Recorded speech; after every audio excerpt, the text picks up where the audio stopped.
Do you need this camera or not? Let's talk about the Pocket 3. All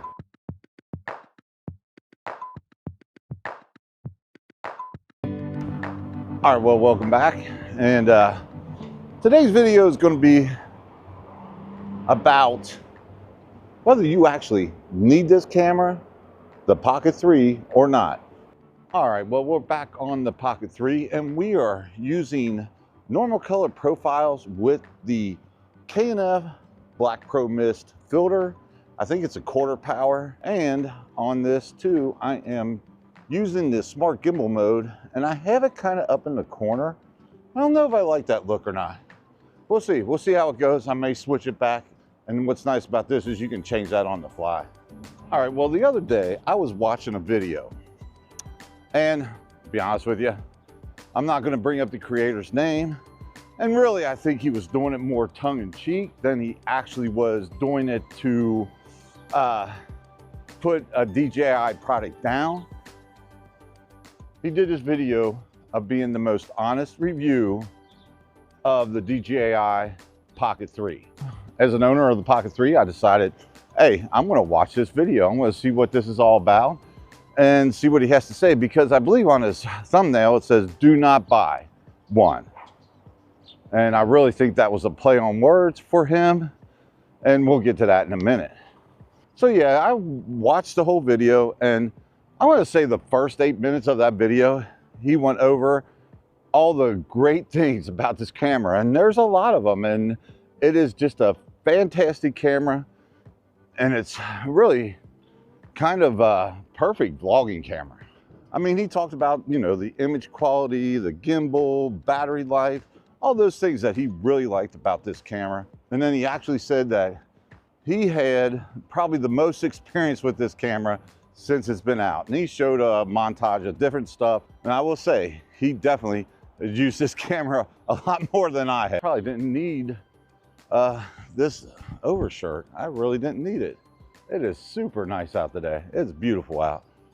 I mean, he talked about, you know, the old DJI, the OG DJI mic, and how they did not hook up to this camera, which I get where they're coming from. New technology, a lot of times the older stuff's not gonna work with the newer stuff. And he also had a few other things, and then I guess he was out, I don't know, trying to take pictures of snow leopards or something like that.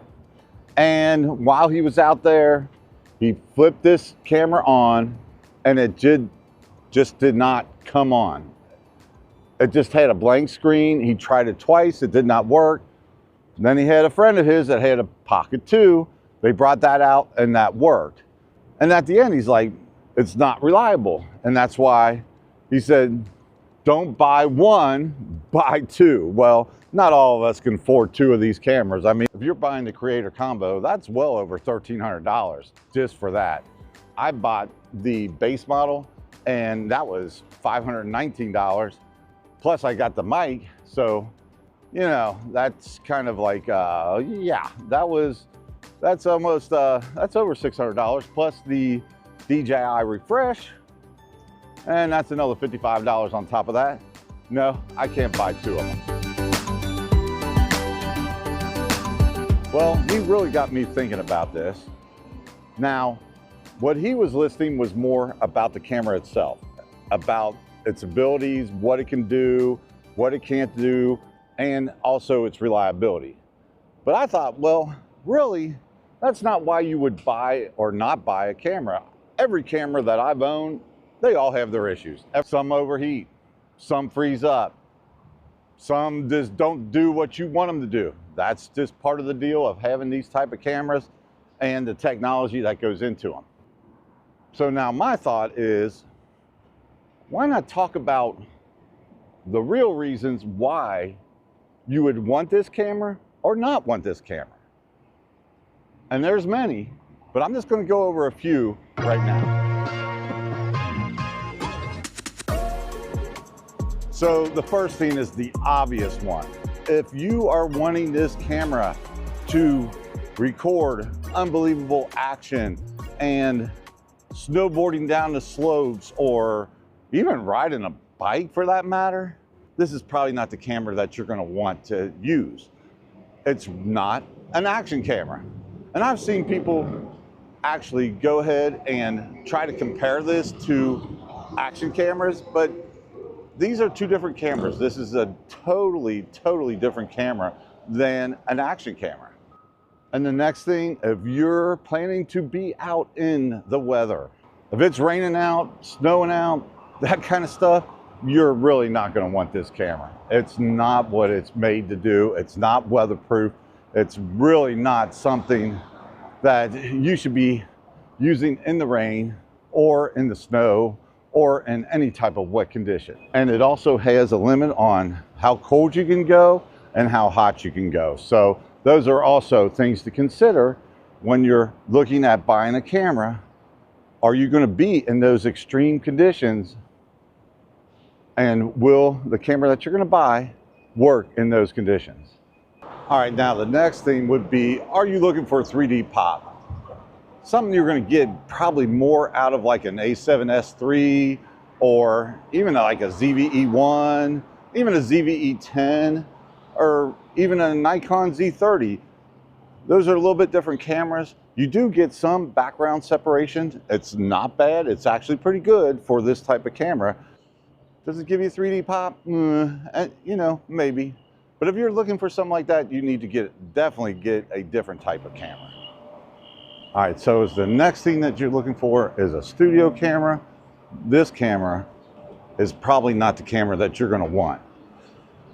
Will it work in a pinch? Yeah, it will definitely work in a pinch. It will definitely do the job of a studio camera.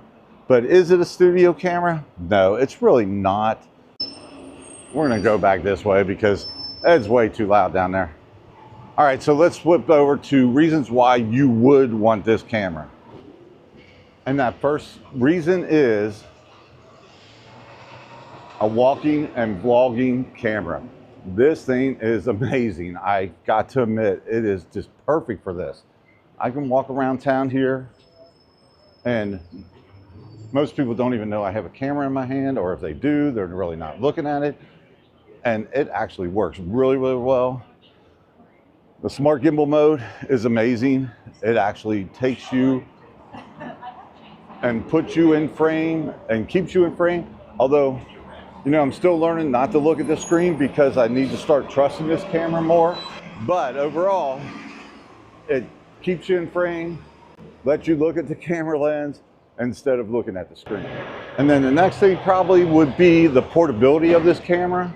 It's definitely one of those cameras that you can just slip in your pocket and go. You don't need to have a big mirrorless camera. Even a ZVE1 is fairly big, but you really don't need to have that kind of stuff because this camera will fill that void with this 1-inch sensor.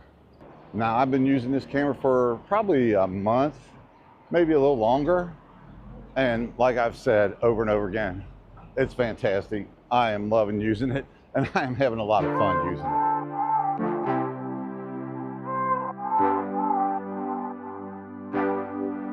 And probably the last thing, and probably the most important thing, is definitely price. If you're looking to go out and get a Sony A7S III, you're talking $2,500. Even a ZVE1 is a couple grand.